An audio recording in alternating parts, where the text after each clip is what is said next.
Bonjour et bienvenue dans cette petite vidéo pour présenter un outil de gestion des ressources, gestion des finances pour un couple.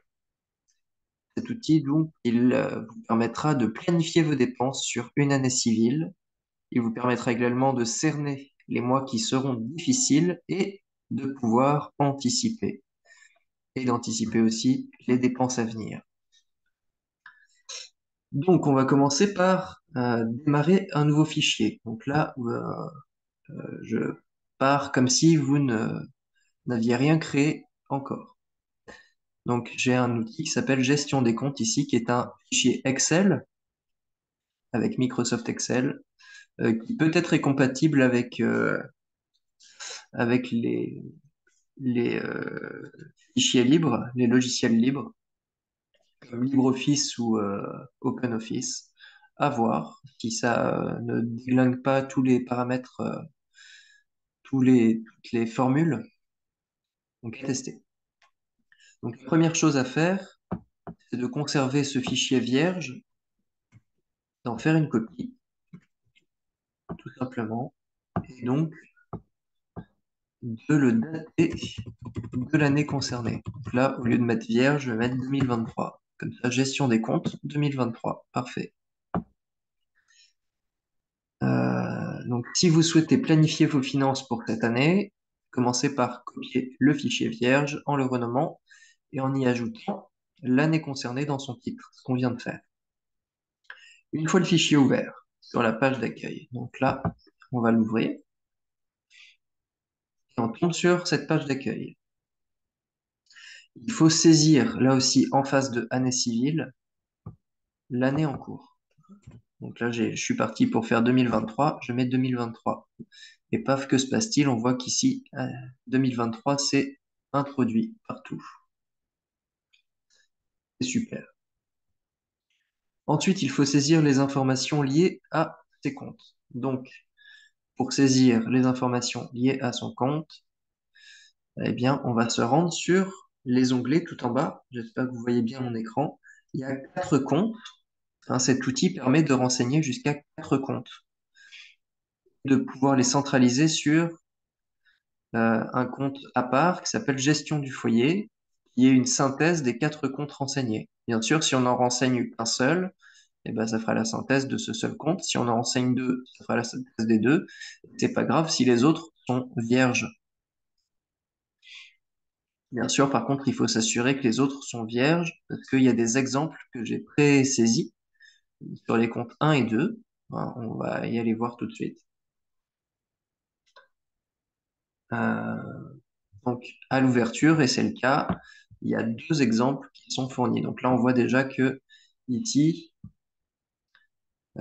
pour les informations liées à notre compte, on a un compte BNP Paribas au nom de Monsieur Albert Dupuis. Et on voit que ici, le titre du compte 1 s'appellera BNP Paribas Albert Dupuis, année 2023. Et si je vais sur le compte 1, ici sur l'onglet, hop, effectivement, le titre tout en haut, c'est compte BNP Paribas Albert Dupuis, année 2023. Et là, il est déjà tout rempli parce que c'est à titre d'exemple. Et si je reviens sur mon onglet accueil, hop, eh bien, on voit qu'il y a un deuxième compte qui est un compte Crédit Mutuel, qui est au nom de Rosine Dupuis, donc Madame Dupuis, et qui s'appelle Crédit Mutuel Rosine Dupuis, année 2023. Donc, si je vais sur l'onglet compte 2, parce qu'on voit que c'est le compte 2 qui s'appelle comme ça, hop, onglet compte 2, Crédit Mutuel Rosine Dupuis, année 2023. Voilà, c'est exactement ça. Donc, là, on va essayer de renseigner le compte, bah, par exemple, le compte numéro 3. Alors, bien sûr, si vous allez saisir vos données à vous, ici, donc il faudra bien, dans le compte 1, supprimer toutes les données.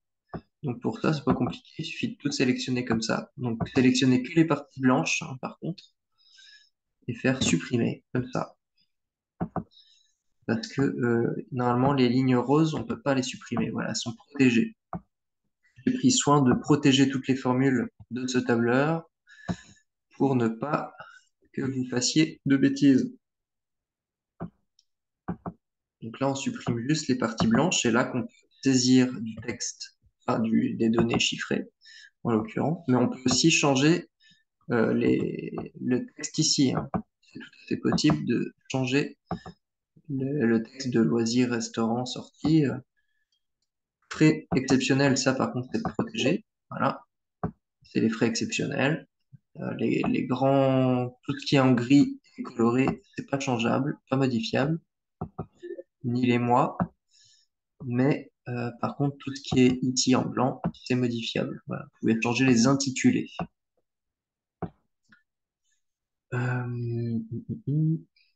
Donc, voilà, là j'ai supprimé le compte de Monsieur Albert Dupuis. Je vais aller faire la même chose pour Madame Dupuis parce que bah, j'aimerais bien que mes données de compte soient vierges. Et si vous voulez que je vous transmette des comptes déjà vierges, sans la version avec exemple, eh ben, vous pouvez me le demander, je vous les envoie sans exemple, il n'y a pas de problème. Tac. Donc, là, je retourne sur l'accueil parce que je vais changer le nom. Je ne m'appelle pas Albert Dupuis, je m'appelle Pierre.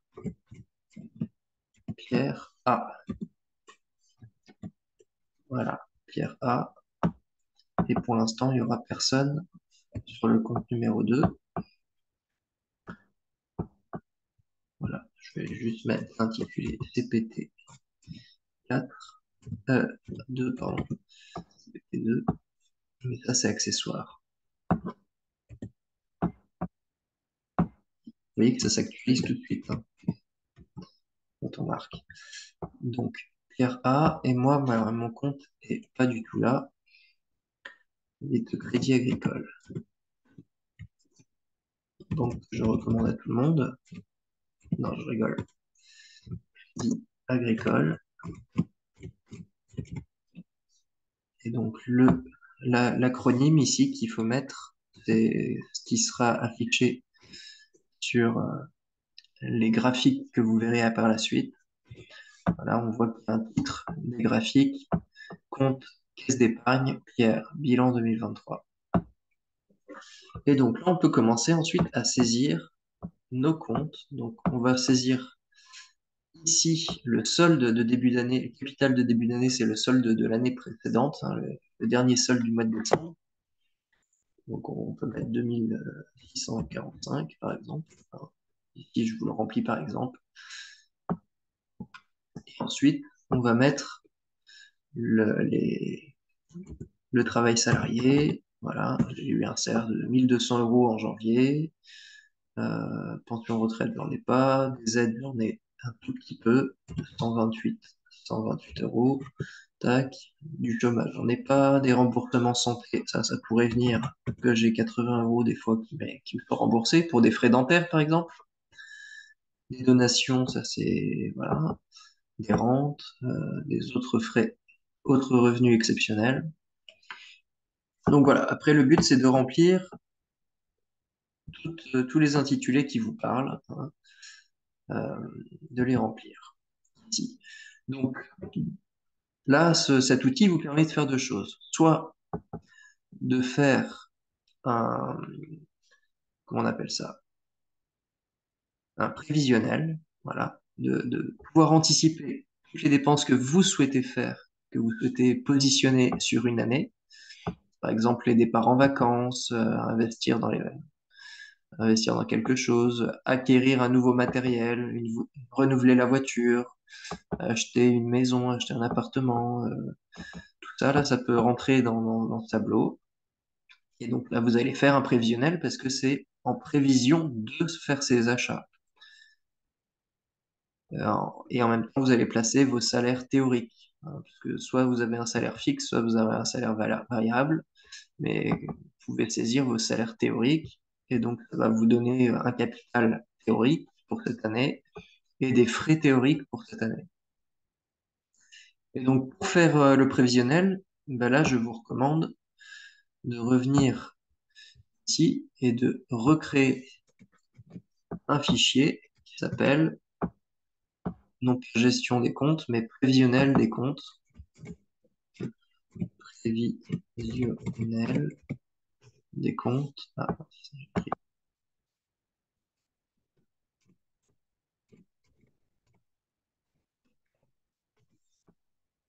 2023. Voilà. Et donc, c'est sur cet outil, sur ce fichier-là que vous allez faire votre prévisionnel et sur l'autre que vous allez vraiment gérer vos comptes mois par mois. Et vous pouvez, par exemple, partir du prévisionnel et faire les modifications mois pour mois pour que ça colle vraiment, ça colle vraiment à vos relevés de compte, tout simplement. Donc là, moi, je reviens sur cette page-là, parce que là, du coup, je vais faire comme si on avait tout saisi, hein. Tac. Une petite sauvegarde de temps en temps. Donc, quand on a tout saisi, je vais juste reprendre l'exemple, parce que là, je vais avoir besoin de données. Voilà. Quand on a tout saisi, là, c'est comme si on avait fait un prévisionnel. On est en janvier, et donc au mois de janvier, j'aurai que ce mois-ci de rempli normalement. Tout ce qui est à droite, là, février à décembre, c'est de la prévision pour 2023. Je vais juste remettre 2023 ici. Tac. Quand on a tout rempli, on peut se rendre sur l'onglet Gestion du foyer, ici. Voilà, qui va réunir donc deux comptes que j'ai remplis, puisque j'ai rempli celui de Monsieur Dupuis et celui de Madame Dupuis dans mon exemple. Voilà. Et donc ici, c'est toutes les données liées au compte de Monsieur et Madame Dupuis qui sont synchronisées sur un seul tableau, ce qui peut rendre la lecture plus pratique pour voir un petit peu où est-ce que le ménage va plancher financièrement. Et on voit que ici, par exemple, il y a un moins 80 euros. Donc le solde mensuel, là, ici sur ce mois-ci, le mois de septembre, on voit qu'il y a des dépenses qui sont trop élevées par rapport aux revenus du foyer. Il y a 1880 euros de charges pour 1800 euros de capital. Donc, heureusement, on voit qu'en cumulé, le foyer s'en sort bien. Il perd juste 80 euros ici, mais il les récupère après. Il ne reste pas en négatif. Et ça, on va le revoir après sur un tableau, sur des graphes, en fait. Ce que j'ai pas précisé, quand vous saisissez vos comptes ici, tout en bas, vous avez un vérificateur de solde pour faire une vérification d'erreur. Et donc là, par exemple, si j'avais sur mon relevé de compte 4585, hop, ça me permet de vérifier que mon relevé de compte est en adéquation avec mon relevé dans le tableau. J'ai bien 4585 euros sur mon tableur aussi. Par contre, si pour le mois de février, j'ai 3652, là, il met qu'il y a une erreur de total parce que j'ai 4650 normalement sur mon compte, alors que moi j'ai sur mon relevé de compte 3652. Donc, c'est moi qui ai fait une erreur dans ma saisie. Voilà, pour vous donner un exemple. Et donc, ça va vous permettre de vérifier cette petite ligne de vérification. Vérifier que vous n'êtes pas trompé, qu'il n'y a pas d'erreur dans la saisie du tableur. Deuxième petite chose que je voulais vous montrer, c'est que pour la nourriture, par exemple, dans une case, vous pouvez faire des sommes, parce que c'est rare qu'on achète directement pour le mois entier 500 euros de course et puis on n'en parle plus. En général, en plus, on va faire plusieurs magasins, donc on commence par faire la formule égale, et puis je sais pas, je vais faire 25 euros de course à Super U, plus 15 euros à la Coop, plus 12 euros à Lidl, plus, etc., etc. Vous voyez l'idée. Et donc, quand je suis rentré, ça me fait le total de 52 euros pour l'instant en nourriture. Donc, on peut faire des sommes comme ça. Je remets mes 500 euros. Tac. J'enregistre ça. Ensuite, donc, là, je vais présenter. On va aller donc de retourner dans l'onglet Gestion du foyer. Donc cet onglet il vous permet d'avoir un résumé en une seule page de tous les comptes du foyer et de réunir tous vos comptes sans que cela ne soit sur une application bancaire. Et donc normalement ça devrait être plus fiable parce que c'est vous qui le gérez. Donc bien sûr vous pouvez faire des erreurs de saisie, mais avec les outils de vérification en bas là, ça vous permet de les corriger. Et donc sur cette page-là de gestion du foyer, vous voyez tout en bas, il y a encore le checksum de contrôle d'erreur. Ici, vous pouvez aussi mettre l'ancienne valeur pour, par exemple, mettre les valeurs de votre prévisionnel ici et mettre ce que vous avez vraiment consommé ce mois-ci. Ici, vous avez aussi le montant de nourriture prévu. Donc là, c'est vraiment lié à la nourriture et aux besoins du ménage. Donc, si vous avez prévu de dépenser 800 euros ce mois-ci, et ben ici, il vous dit quel solde de nourriture reste à dépenser. Et comme vous avez dépensé déjà 800 euros tout rond, ben voilà, il n'y a plus rien, il y a plus d'argent dédié à la nourriture normalement. Mais vous pouvez très bien changer ici, mettre 500 euros. Donc là, il va vous dire que vous avez dépensé 300 euros de trop, puisqu'il y a 800 euros qui sont partis dans la bouffe. Voilà, donc ça, vous pouvez le paramétrer mois par mois dire bah, ce mois-ci j'alloue 500 euros, le mois prochain 600, le mois d'après il va falloir qu'on serre la ceinture, on rabaisse à 400 par exemple, etc.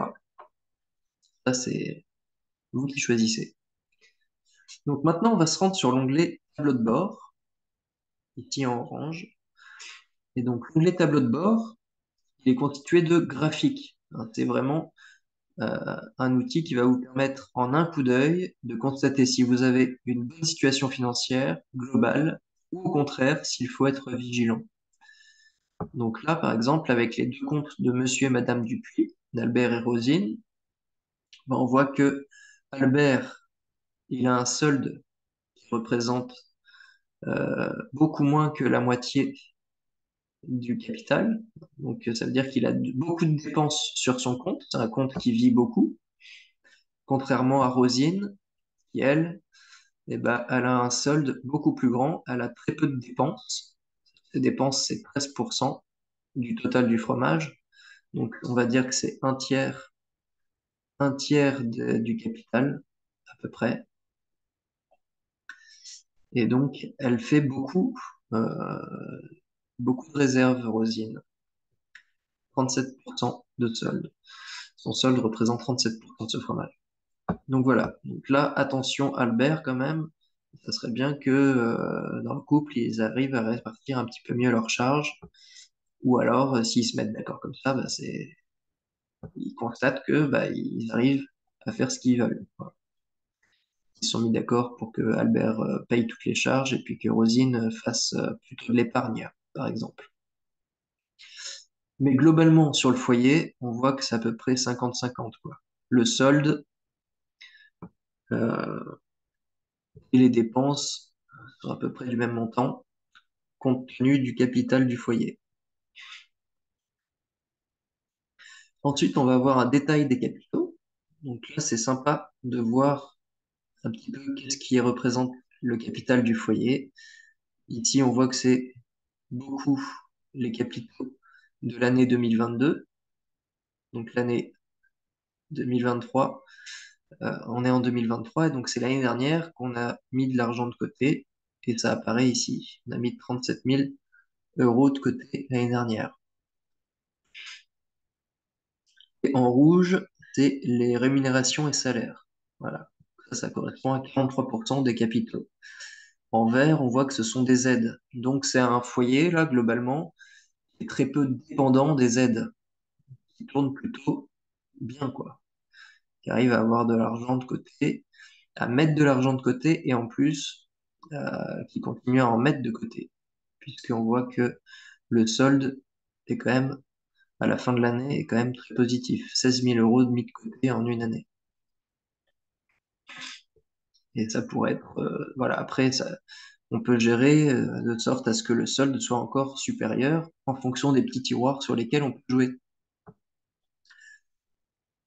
Ensuite, on a le détail des dépenses là, frais fixes, frais variables et frais exceptionnels qui sont redétaillés juste en dessous. Donc là, on a le détail des frais fixes. Donc un gros fromage pour l'habitation, euh, une part pour les cotisations bancaires, les autres frais, la téléphonie à ADSL, le transport. Donc en gros, tout ça, c'est les frais fixes. Et beaucoup pour le logement, beaucoup pour le transport. Et là, pour notre exemple, on voit que c'est le logement hein, qui représente 82% des frais fixes. 5% c'est pour la téléphonie, la DSL, 7% pour les cotisations bancaires et 9% pour le transport. Mais c'est essentiellement des frais de logement. Ensuite, dans les détails des frais variables, on a la nourriture et les besoins du ménage. On voit que ça représente 76%, grosse part du fromage. Donc voilà, à chaque fois, les frais sont détaillés. Et donc, on a ici le fromage qui résume tous les frais. Et comme ça, on peut représenter vraiment quelle est la part du gâteau qui est la plus grande. Et c'est là-dessus qu'on va peut-être pouvoir jouer ou pas. Voilà. Si c'est l'habitation, eh ben, essayer de déménager pour un logement un petit peu moins coûteux, si on est en location, bien sûr. Sinon, si on est propriétaire en train de rembourser un emprunt, bah voilà, ça va être compliqué de changer ça. Donc, il faut regarder les autres parts du fromage. Et là, c'est la nourriture et les besoins du ménage. Alors, voir est-ce qu'on pourrait pas diminuer un petit peu les dépenses de nourriture, tout en essayant de garder quand même une bonne qualité d'alimentation, parce que c'est si les travailleurs qui ramènent de l'argent pour le foyer sont en bonne santé, en bonne forme, et ben, du coup, ils pourront ramener de l'argent dans le foyer plus longtemps. Donc, il faut les ménager, les travailleurs du foyer. Voilà un petit peu l'idée. Et donc ici, on a le récapitulatif mois par mois des frais et, du capital, voilà, de ce qui rentre et de ce qui sort. Et en noir, c'est le solde, donc la différence du vert moins le rouge, du capital moins les frais. Et normalement, on voit que majoritairement, il y a un petit peu d'argent qui reste, même pas mal d'argent qui reste tous les mois. Sauf le mois de septembre où on avait vu tout à l'heure qu'il y avait 80 euros qui partaient. Donc, on pioche dans les mois d'avant où on a pu mettre de côté pour payer ce mois qui est un petit peu difficile. Et puis, on a ici une vue en cumulé. Voilà. Donc, là, c'est vraiment à la fin de l'année, voilà ce qui devrait rester. En fait, c'est ce qu'on met de côté en cumulé depuis le début de l'année, ce qu'on a mis de côté, mois par mois. Donc, en janvier, on a mis 7000, presque 8000 euros de côté. Et donc, depuis janvier, en mars, on a mis 9400. Et à la fin de l'année, on met les 16 390 euros de côté. Voilà. Voilà cet outil que je vous présente. Maintenant, euh, cet outil va vous permettre quand même de mieux connaître les secteurs à forte dépense et donc de savoir sur quelle part il faut agir en cas de difficulté. Ça, c'est le principal sens de cet outil. C'est pour ça que je l'ai conçu, que je l'ai amélioré, puisqu'il existait déjà pour la gestion des dépenses et pour les prévisionnels dans la création d'entreprise. Mais je trouve ça super pratique pour le foyer. Maintenant, je vais vous montrer comment imprimer euh, un onglet. Il y a un onglet que vous avez envie d'imprimer, par exemple le résumé, le bilan 2023 à la fin de l'année, en décembre, quand vous avez tout rempli avec vos relevés de compte, et ben vous cliquez sur imprimer, aperçu avant impression, pour vérifier que tout est paramétré, parce que normalement, tout est paramétré d'avance. Donc vous voyez ici le tableau de bord qui apparaît, les autres fromages, et normalement il y a 3 pages. Voilà, 3 pages du tableau de bord, avec à chaque fois le titre qui est répété. Si vous voulez imprimer un tableau de compte, c'est pareil. Fichier, imprimer, aperçu avant impression. Et donc là, vous avez le compte normalement qui est complet. Et je vois que c'est pas le cas sur celui-ci, c'est pas normal. Il manque la ligne sur le côté là. Alors, gestion du foyer, est-ce que c'est le cas? Hop, aperçu avant pression. Et non, lui non plus, c'est pas le cas. Donc je vais corriger ça, vous inquiétez pas, avant de vous l'envoyer. Mais sinon, du coup, ça demande une rectification dans la mise en page et vous diminuez un petit peu. Et là, normalement, ça rentre. Voilà, impeccable. Donc il y a des petits ajustements, et ben il faut les faire. En conclusion, cet outil a été amélioré. C'est l'héritage d'un enseignant comptable qui nous formait pour être responsable d'exploitation agricole. Je pense que ceci peut vous aider tout au long d'une année et peut même vous permettre de négocier votre salaire face à votre employeur. Ça peut aussi vous permettre de cerner votre besoin pour un éventuel emprunt. C'est pas négligeable. Donc, n'hésitez pas si vous avez des modifications qui vous sont nécessaires, si vous avez des ajouts de comptes. Par exemple, que là, je suis limité à 4 comptes. Il y a des personnes qui en ont plus à gérer et qui aimeraient les voir tous, et notamment sur la gestion du foyer. Donc là, je peux en ajouter, il n'y a pas de souci. La seule limite, c'est la puissance de l'ordinateur. Si vous avez aussi des idées d'amélioration, donc n'hésitez pas, vous pouvez m'écrire par mail. Voilà, je vous souhaite une très bonne journée et puis j'attends vos retours si vous en avez. Sinon, bonne utilisation. Ciao, ciao!